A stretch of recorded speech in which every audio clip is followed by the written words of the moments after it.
Hello everyone and welcome for this new video. In this one I'm gonna tell you 10 reasons why I think you should read Van Gogh's letters to his brother Theo. This is my edition, it's in French, it's a translation of a selection of the most important letters. About the pronunciation, because I'm sure I got it wrong, so I'm sorry for the Dutch viewers that know how to pronounce it. So let's go to how to pronounce Van Gogh. Let's try it.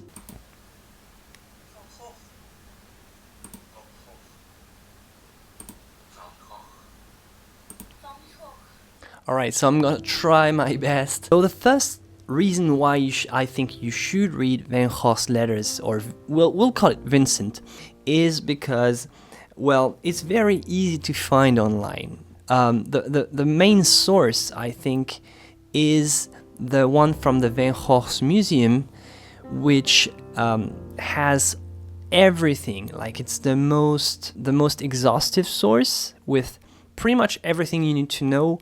Plus, you have pictures of the paintings and the works that are referenced in the letters. So that's very, very interesting. You have all the notes, but it's kind of dense and not everything is really art related. So they sell a book that's, well, you can find the edition with all the letters and all the pictures, or you can find a selection of the best work, which is this one in English. My book is also a selection. Reason number 2, why should you read Van Gogh's letters to his brother? Because it's wonderful literature. When I'm saying to his brother, it's not only to his brother though, and some other letters have been written to other artists or people from the family, but it's mostly to his brother. They had a very strong connection, and they are buried together in the same cemetery. So why you should read it? It's because it's really well written, and Vincent read a lot, and he wrote in Dutch, in French, and he has a very specific style. I think it's very pleasant to read, and to me it feels like someone who's spent an enormous amount of time thinking, and when he writes his brother, there's a sense of urgency and obsession in what he writes, which is very fascinating. He's expressing a lot of feelings, and you can really follow him through all the ups and downs. It's like watching some intense drama happening inside a person's head. It's very fascinating to read. Reason number 3, because you feel the struggle of his life. Vincent had a tough life, but he was determined to give everything to his art, and I think that this is really inspiring. He started in life, as most of us do, not sure about what to do. He started to work as an art dealer thanks to his uncle, but events in his personal life didn't really work out as planned, and it didn't work out too well. He was depressed. He was in London where he didn't feel well. He then moved back. He started studying theology to become a pastor, but this didn't work too well either, and he failed several times to really become a pastor and follow with his theology studies. And while he was working as a missionary in the coal mining region of Borinage in Belgium, he started to sketch a little bit of the people there. So that's actually his brother Theo that encouraged him to make more of this art that he was doing at the time and take it more seriously. And voila, this was what Vincent was looking for. Vincent was really looking for a spiritual way out of this dead end that he was in at the time. Destiny suddenly opened for him, and from this point he dedicated his entire life to his art. Reason number 4, because Van Gogh talks about his influences. Within the letters you can find so many names of painters of the time of the 19th century that Van Gogh was inspired by, and that can probably inspire you as well. Reason number 5, because Van Gogh pretty much learned everything on his own, at the exception of a painter called Mauve, where he took some lessons, or, well, they painted together at some point, and he also took some class to do some cast drawing, but nothing really serious, because he didn't pursue in this type of academic teaching. He says in the letters that he learned copying some barred plates, so it's actually something that he did, that he really valued, that he knows that because he learned how to draw first, because he learned how to use perspective, he knew that he made his life a lot easier. So he had to learn everything on his own, and it's very interesting to follow this process. And Vincent said, in a sense, I'm glad that I never learned how to paint, because I would probably have missed so many things. And he basically says that if he had learned academically, he probably would not have been able to see things the way he sees them. And if you're learning on your own, that's definitely a wonderful inspiration for you. Reason number 6, because you can feel the evolution of his work.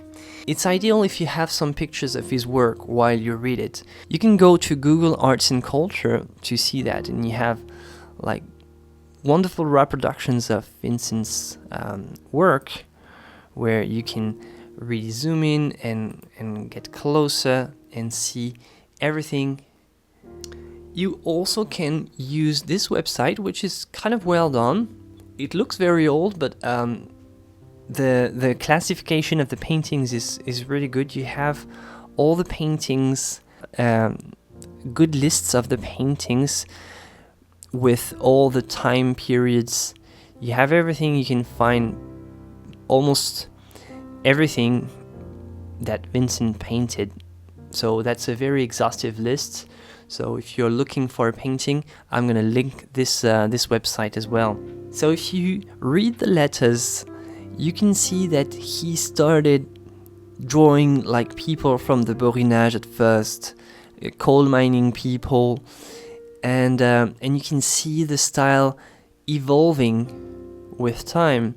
You can see how progressively he got more into color, how he got more into design, how he was looking for his style, and it's really a fascinating thing to follow his thoughts, because, well, you might think that, well, he was a very spontaneous painter, but it's actually he actually put a lot of thoughts into his art. Reason number 7, because Vincent was obsessed with art, and I think that this is a wonderful thing for most artists. And Vincent, once he decided to become an artist, he pretty much was obsessed. This is the only thing he thought about. Well, maybe the only thing holding him back was the state of poverty he was in, and he never succeeded during his lifetime.